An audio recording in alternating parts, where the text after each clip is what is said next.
I had been unemployed for exactly 8 months and 12 days when the email arrived in my inbox. My bank account was overdrawn, the eviction notices were piling up on my kitchen counter, and I was skipping meals to make a bag of rice last an entire week. Desperation changes the way your brain processes risk. When you have absolutely nothing left to lose, red flags just look like ordinary banners waving in the wind. The job offer came from an elite law firm located in a massive, black glass skyscraper downtown. I had applied for a generic data entry position through a third-party recruiting website weeks ago, entirely forgetting about the application until they contacted me to schedule a midnight interview. I put on my only clean suit and took the late bus into the city center. The building was completely deserted when I arrived. A silent security guard checked my identification and directed me to a service elevator that only went down. The interview did not take place in a polished boardroom with mahogany tables and leather chairs. It happened in a windowless, concrete sub-basement illuminated by harsh, buzzing fluorescent lights. The man who interviewed me wore an expensive tailored suit that looked entirely out of place in the sterile, dusty environment. He asked me very few questions about my previous work experience. He mainly wanted to know about my personal life.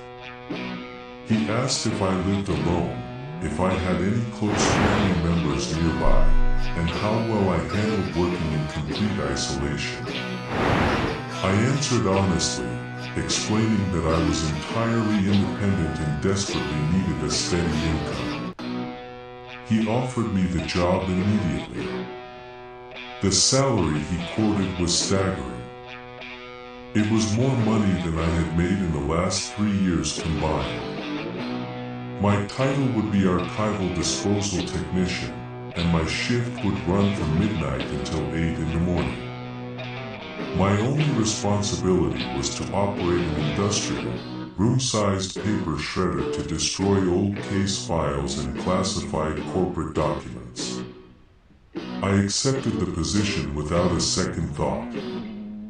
I would have agreed to sweep toxic waste for that kind of money. The man nodded, handed me a heavy brass keycard, and walked me over to a large bulletin board mounted on the concrete wall next to the machine.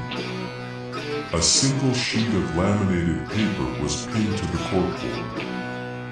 "These are the operational guidelines," the man said, his voice flat and completely devoid of emotion. "Read them carefully. Follow them exactly. I will be back at 8 in the morning to relieve you." He turned and walked back to the service elevator. The heavy metal doors slid shut, and the elevator hummed as it ascended, leaving me completely alone in the sprawling, windowless basement. I walked over to the bulletin board to read the guidelines. I expected standard corporate safety warnings about keeping loose clothing away from the moving gears or wearing protective safety glasses. Instead, the laminated sheet contained only 3 typed sentences. Rule 1. Do not read the contents of the red folders. Rule 2. If the shredder jams and begins to leak a red, viscous fluid, unplug it and face the corner until the humming stops. Rule 3. If you find a photograph of yourself in the pile of documents, shred it immediately without breaking eye contact with it. Rule 4. If you hear someone knocking on the heavy steel elevator doors at 3 in the morning, do not let the door knocker enter the room. I stood there staring at the paper for a long time. The rules made absolutely no logical sense. They sounded like a prank, the kind of hazing ritual older employees use to terrify the new hire on the night shift. I assumed the management team had left the sign there to test my ability to follow instructions without asking questions.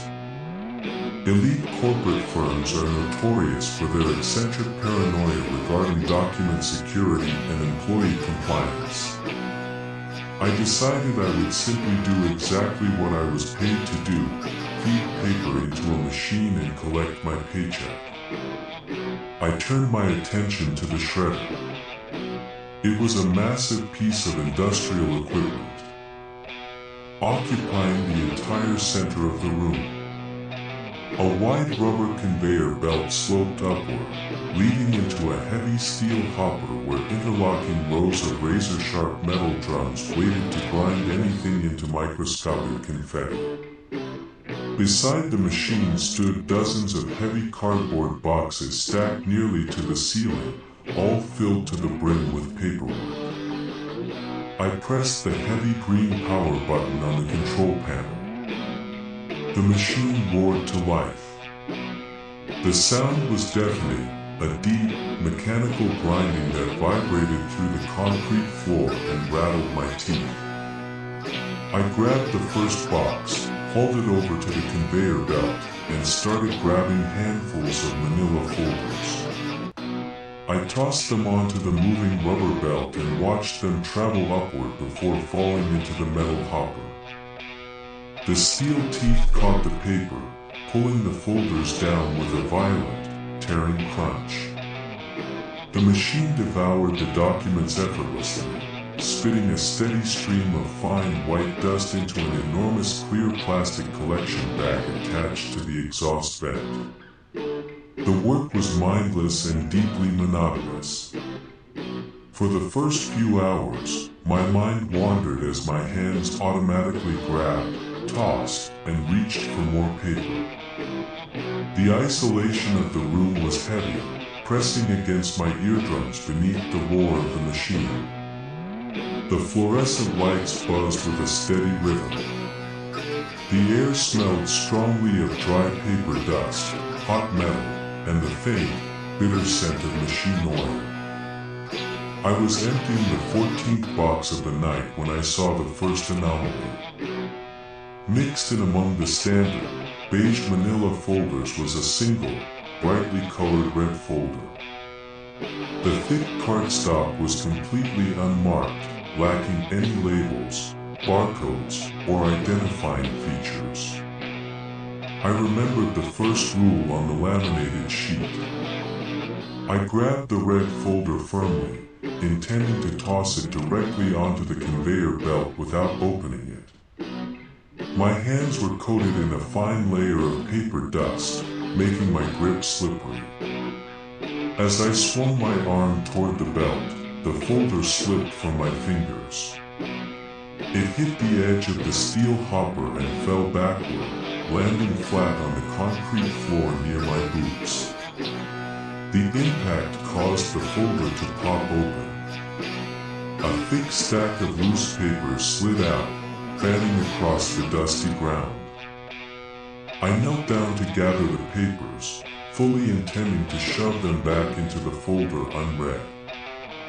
However, the font on the top page was unusually large, and my eyes instinctively registered the words before I could look away. The document appeared to be a highly detailed, clinical autopsy report or a crime scene analysis. The language was cold and professional, but the subject matter was entirely impossible.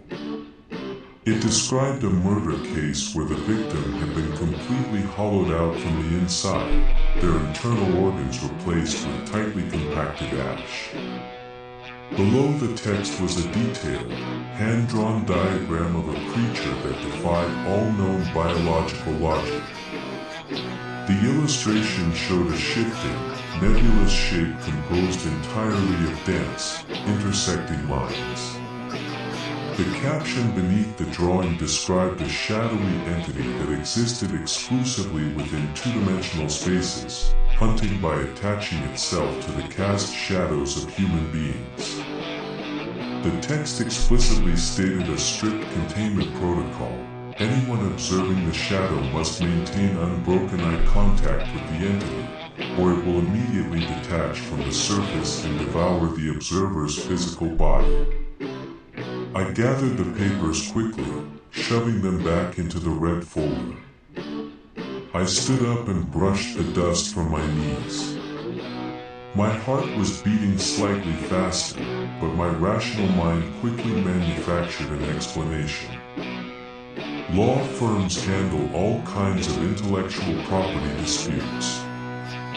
I figured the company must represent a major entertainment studio, a video game developer, or a horror author involved in a copyright lawsuit. The files were likely world-building documents, script drafts, or concept art.